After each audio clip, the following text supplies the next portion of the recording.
I'm here with Jim Millis. Hi. And he's got the Kindle DX. And then there's Christina Lively with her Kindle 2 And this is my iPhone app. iPhone for the Kindle. iPhone for the Kindle. Kindle for the iPhone, actually. And I actually like reading off my iPhone, believe it or It's not. really kind. You just sort of You just flip through your pages. Yeah, it's actually quite the touch thing actually wins it a lot of points, and the lighter screen is. The lighted screen, and also you can read in bed, and you can lock it so it doesn't turn sideways. Oh, I didn't know that. That's cool. Yeah, it's great. Yeah, I didn't know that.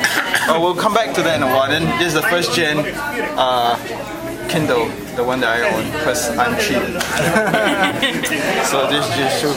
Would you get one if you had the cash? Definitely, probably would. Which one would you get? Probably the DX, largest screen. The largest one? Yeah. Why would you get that? Read, see better, see more, I guess. Okay, cool. Alright, so as you can see the subtle differences there. And in terms of the keyboard and all that, the Kindle 2 seems a little bigger but has a lot more features on it. Yeah. And then this Kindle app for the iPhone, one thing that's cool is that it syncs with the last page that you read. Yes, so it syncs together. But the thing is, this any does. notes that you take or highlighting that you do also syncs up with the. Oh, really? Yeah.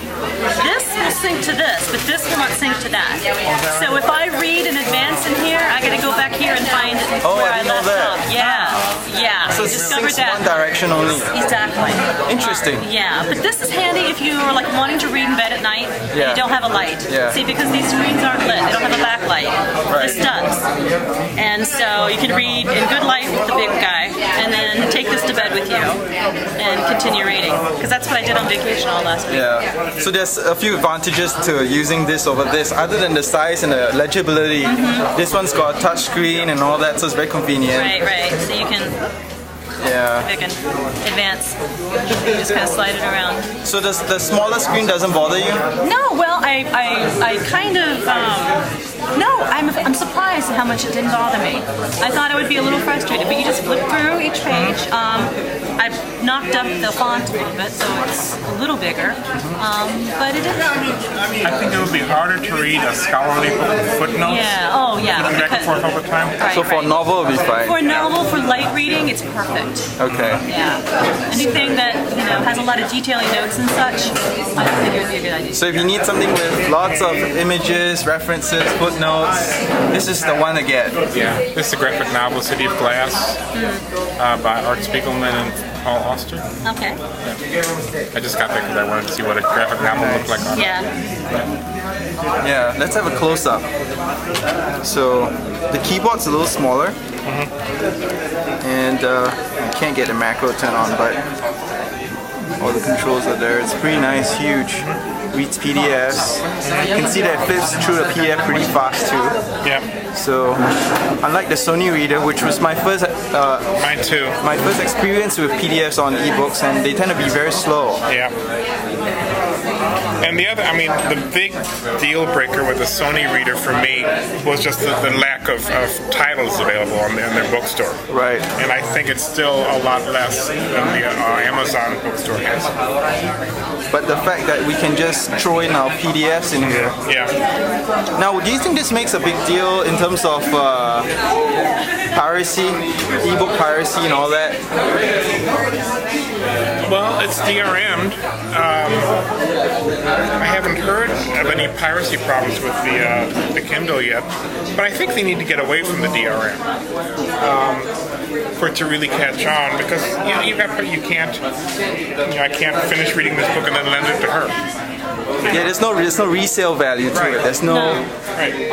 You can't loan. It's locked in. Yeah. Yeah, it is locked in. And that was why Amazon users were upset, because they wanted to make sure the prices were fixed, because they had no resale value on those things. I really would like to see the pricing models change, and I think they will in time. Yeah. Like I was saying, with this costs as much as 3 law school casebooks. Which is half of what you would use in one semester of law school. But the thing is, so if you could get your casebooks on this, which each casebook weighs at least 5 or 6 pounds, huge thick text. And it's all public domain material, statutes and cases. You can buy these and then get the content dirt cheap, which you should be able to if law school started self-publishing this sort of material. It'd be wonderful.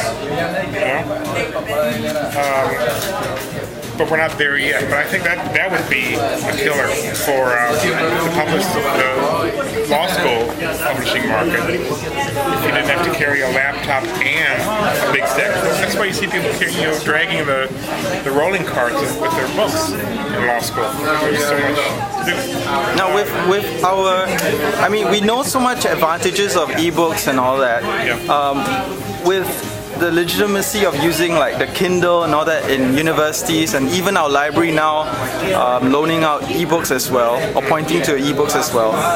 Do you think bookstores and libraries have much to go on in the future? Do you think they'll go away?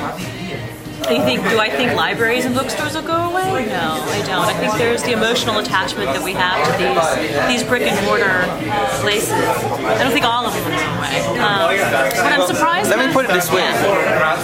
Tar Records, Blockbuster, they're all gone or dying. What's there left to say about bookstores? But Barnes & Noble and the Borders are still doing well. People do like to browse. I'm less interested in browsing in Borders and Barnes & Noble than I used to, because I'll look, I'll browse through the bookshelf and say, oh, is that on the Kindle? Let me see. And then I buy it on the Kindle. Yeah. That's one of the amazing things. It's like impulse buying. If you run across a book that you'd like to read right now, if it's on the Amazon bookstore, you download it and you're reading it. Well, it's like what's happening in the music industry right now. I mean, people are impulse buying is what is like. That's why iTunes is doing well. That's why a lot of these electronic download sources are doing well. But my concern would be is the adoption rate. I don't think it's going to be quite. I don't think the brick and mortar stores are going to go away. They're going to suffer, and they're suffering. But maybe for their own business model reasons, but not necessarily be because of the electronics that are available.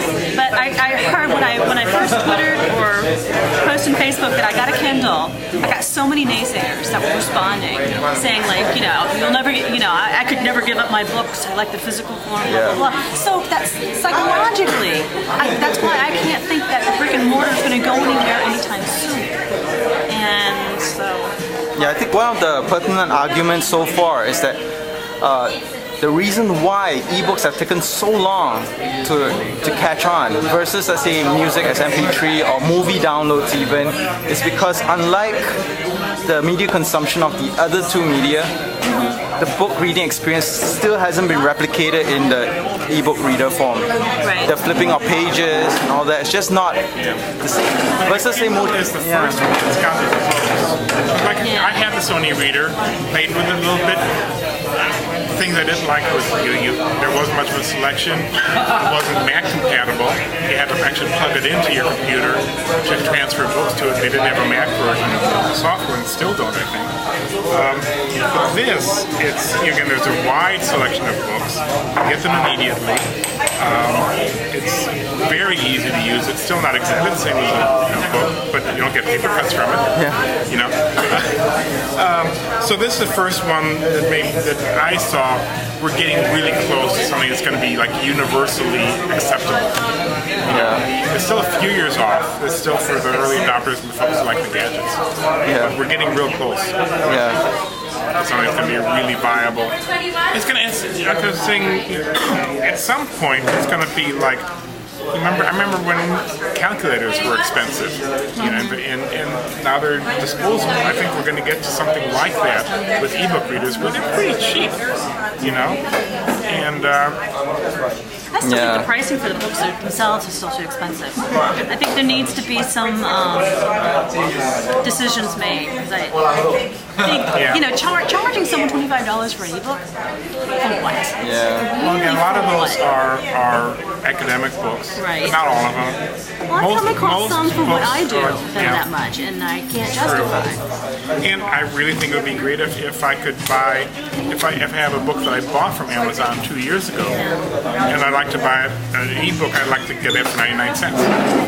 You know, an ebook version, the one that I already. Yeah, it's true. Yeah. That would be great. Yeah, I think a lot of us There's too many actually. publishers and licenses and deals that need to be worked out. Yeah. I think it would be a great thing for them to do it. Right.